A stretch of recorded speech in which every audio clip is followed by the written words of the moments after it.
My name is Josh Miller. I own Riverstone Kennels, and I've been training gun dogs for more than 16 years. I have field trialed, I've hunt tested, but at the end of the day, I'm a duck hunter. You might find that the duck in our DUK Dogs podcast is spelled uniquely. The UK stands for my British Labs. I love my British Labs. I love what they offer me, both as a part of my family and the high motor in the field. As you're going to find, I have some pretty special dogs. Follow along in our podcast series here as we talk about both in the field hunting and in the field training situations that will hopefully help you progress with your dog at home.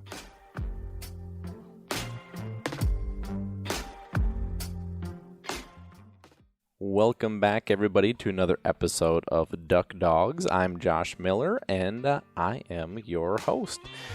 Before I get going here, I want to thank our sponsors. Thank you to DUK Premium Performance Sport 3020 is the blend that I feed my dogs here at my house. I feed the dogs at the kennel. Just a very, very good, high-quality premium food. And I think I've said in the past of how my dogs have looked so good after the season and how abnormal that used to be with how hard we hunt and coming off a really hard training season.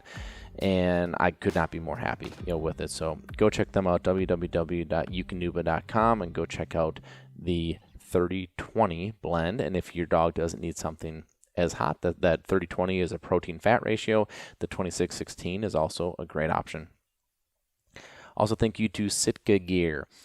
Sitka Gear, actually, I just had one of our good friends from Sitka here picking up his dog Rowan from us. And Rowan is a bud puppy that is from us here at the kennel. And she's awesome. I'll talk about Rowan here in a second. Wasn't planning on it, but why not? Let's talk about it. So thank you to Sitka Gear, www.sitkagear.com. Great people, great products. You will not be disappointed. So I wasn't planning on it, but I did a quick introduction. Let me talk to you about Rowan. Rowan's kind of been a fun ride for us. And so good friend of ours. He's become a great friend of ours. His name is Dennis, and Dennis works for Sitka. Really influential person, there in that company, and actually has been with that company from basically since it was born. And so it's really fun.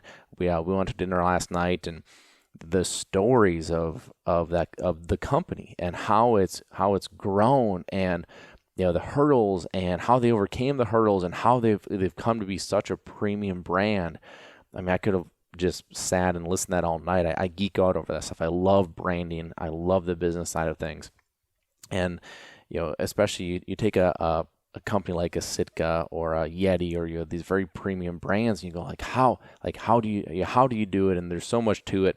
And so sitting there, having a drink and dinner with someone that has gone through all that it's fascinating to me. And so anyway, he got a puppy from us. It's a bud puppy. And what's so fun is hearing, and watching people as they see the why behind, what we're going for from a breeding standpoint. So I think everybody, they look at the dogs, love the look, love the temperament, love all that stuff. But when you start watching the truly natural side come out of these puppies, it is nothing short of incredible. So here we have Rowan as a 5-month-old puppy, and she's out there retrieving live birds, clipping birds, and she is, steady on the shot. She's calm and chill. Then she goes when she's sent. She gets this bird in her mouth. It's flapping, it's moving, and she is so soft mouth, and she is right back to hand every time. And it's just funny because after the demonstration, I go over and I'm like, "What do you think?" He's like, "Oh my gosh, it's just so awesome.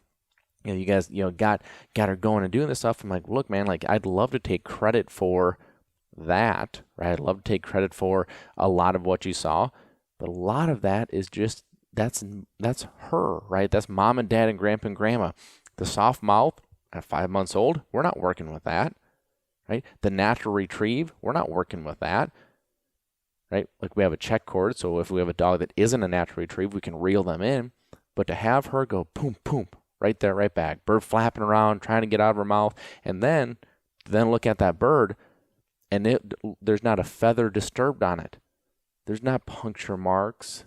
The bird is happy and alive. That is breeding, and it is just so fun to watch that come out. I talked with another client of ours this morning, and he has a puppy that is out of Clyde, and so just had a conversation. I'm actually working with him on a personal project of mine, not dog related. It's kind of fun to have not non-dog related projects, sometimes. But yeah, I just asked him how the puppy's going. And he's like, man, it is incredible. It's like, she's like a little adult dog. Like, she's completely chill all day long. I'll take her out, do some retrieves, with her. It's like right there, right back. And this puppy's 3 months old. So of course I'm giving him the same cautionary advice I give everybody of like, hey, don't push it. Hey, just take it easy. And he's like, I had a friend of mine come over and watch her the other night, and the kids, as my wife and I went out to dinner, and I came back and I'm like, well, how'd you do? And he's like, I literally can't believe, like, this feels so weird. It's like this little adult dog, like, she sits there and is calm and she's quiet, and I let her out and she goes to the bathroom, she comes right back in, and I throw something for her and she like brings it right back to me. Like, this is so weird. And why I think it's so fun to listen to that story, and why I think it's so fun to see Dennis and watching that like, oh my gosh, this is so great, is because I think people, it really hits them when you see it in person. How incredible genetics are, and how incredible it is to have dogs that are bred the way that I believe, anyway, that they should be. And this is something that, like, Dennis and I talked about this too. I think we as trainers here in the U.S. have really done a disservice to the Labrador Retriever, because we can take dogs that are unnatural with their mouths and unnatural with retrieve, and through force fetching and force training, we force it on them, we make it happen, and then we can push those dogs to go do great things. Well, they're still going to produce puppies that were unnatural in the things we had to force, right? It's really interesting to me. And so, watching these and hearing these stories is always so fun for me, as you can just tell the excitement, and you can see the enthusiasm that these owners have and the pride that they have in their dogs, and really, really a fun thing. So, kind of fun, since I kind of, mentioned Dennis with our introduction here, thanking our sponsors. It was, kind of a neat little segue here as we just did that here today. So, so I'll tell you what I've been doing, which is super, super abnormal for me. And I think that I've gotten a lot out of it. First off, thank you for everyone that has messaged me about the mental stuff. I will do a mental series. Yeah, I got to find the right spot for it, but I will do a mental series in this, because I just think it is such a tremendous part of what we're trying to do. The mental side of things, and how your mentality can elevate you or hold you back. It can make you successful in a session, or make it a complete debacle. I think if you can open your mind to understand what a power your mindset is, you open so many doors. So I will do that. Thank you. It was actually a lot of people that sent me messages wanting to hear more about that. So I definitely will do that. But I'll tell you a little bit of what I've been doing and how it has helped me in a way that I didn't realize I needed help. So Whitney, my wife, and I are going into what is going to be a crazy spring puppy season. And I think Whitney said that between March and April, I think she said she has 8 litters that are going to be being born. 8 litters. That is pure insanity. That is going to be like all hands on deck, craziness. Fortunately we have the team to manage this very properly. And a lot of times people go, why would you do that? Why would you have 8 litters out at once? Well, we don't have control of Mother Nature.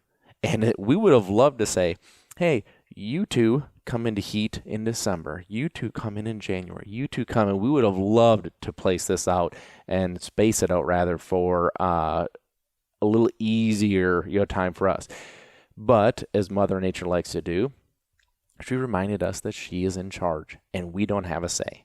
And the reason the spring gets to be such a heavy puppy season for us is that, our females, live with their owners and their forever homes, and we bring them in for the breeding process. And a lot of times people don't want to lose them in the fall because of hunting season, and so they opt to do their breeding in the spring, which is why spring gets a little heavy for us. So just not the option. So it's going to be chaotic. We've accepted it. We've embraced it. We're going to go crush it. It's going to be awesome. But we're sitting here after hunting season, after I went out to Great American, and spoke at that show, and I literally looked at Whitney. I was like, let's go on a vacation. I don't know if Whitney and I have gone on like a real vacation it's been years. And she like looked at me, she's like, what? I'm like, seriously, let's book a vacation. And she's like, I need to be back here the beginning of March. And I'm like, that's fine. Let's leave in 2 days. And it was like completely off the seat of our pants. And I'm like, look, let's just go somewhere that I can fish. You can lay on the beach, and we'll just go enjoy ourselves for 3 days. She's like, all right, let's go. So we went down to the Keys, and I took my fly rod, and I love fly fishing. I love trout fly fishing. Whitney and I, actually, fun fact, our first date was I took Whitney fly fishing. That's the one thing my dad, not the one thing, but one thing that my dad really instilled in me was the love of fly fishing, and the art that goes with that. And there's just there's so many things that I think slow time down for me when I have a fly rod in my hand. I really, really appreciate that time. But I have fallen in love with fishing the flats of in saltwater and sight fishing, and I think it is to me it's more like hunting than it is like fishing. I love that. And so we went down to the Keys. We bounced around. We had never been to the Keys. We've been number of places in Florida, but I've never fished the Keys. And we just went down there and bounced around to different beaches and different public areas. And I waded around, and I caught bones, and I caught permit, and it was awesome. And the last morning that we were there was a specific beach I wanted to hit, and get out. We get there early, and I'm stringing my rod up, and all of a sudden Whitney's like, "Hey, Josh," and I like look up, and there's bait fish breaking everywhere. So I string up as fast as I can. I put a Clouser minnow on for those of you that are fly fishermen, and get out there. And the first cast I cast, wham, permit, smacks this thing and runs like crazy. Literally burned a mark in my hand with ripping line out so fast because I was just not prepared like I should have been. And it was one of those mornings that was so incredibly epic. I literally had fish swimming between my legs. It was incredible, absolutely incredible. And so have that morning, awesome, great trip. We come back, and when I got back, something hit me that I didn't realize until I got back. What I didn't realize is how much I needed that. And so that leads me into my topic for today. Knowing when to not train. We talk so much about training. We talk so much about discipline and staying in a routine and staying consistent and making sure that you're putting in the work. I think knowing when not to train is, quite frankly, just as important. For me, I was lost in my routine.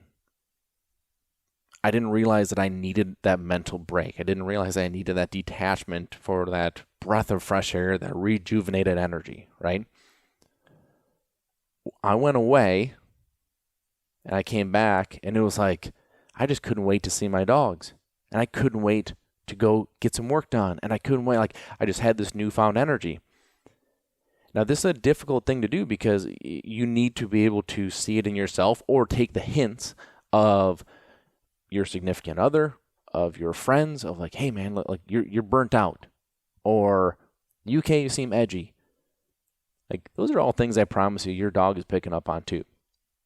And if you're finding yourself becoming more and more frustrated, or there's something you're really trying to get over but you just can't, sometimes a gut check is a good thing. Like, hey, let's look at ourselves here. Like, do we need to do something? Do we need to take a few days off for us, not for the dog, for us? Do we need to go do something else? Like, these are great questions to ask yourself, because I think we can all agree that your sessions, your training sessions are better. They are better when you are mentally engaged. They are better when you are mentally happy, when you are perky, when you are enthusiastic, when you truly want to be there. Your training sessions are better. Your dogs perform better, right? Because they're not edgy. They're not going, geez, what's up with you today? This is a big thing that I think we need to consider more of. I didn't realize how much I needed it. When I look back on this, like, okay, I came off of my summer training season, which led right into my hunting and travel season, which led right into the start of my show speaking season, which, like, I just hadn't had a disconnect. I needed that. And now I'm back and I'm like, let's freaking go. Right? Like, I'm ready. Knowing when not to train. How about when you have a stressful day, right? I had a conversation about 2 weeks ago, right before I left for this trip. Yeah, so roughly 2 weeks ago. And gentleman called and was just looking for some advice. He's like, I just keep hitting my ceiling. I hit my head on the ceiling that I just don't understand why we can't get past this. And you could just tell from his voice that he was run down and frustrated with the situation. Now, without knowing him, without knowing the dog, it is very difficult to give like really direct advice, right? Because so much of it comes into the dog. Like, what if the dog just doesn't have it, and the reason you're hitting the ceiling is because it is the ceiling, right?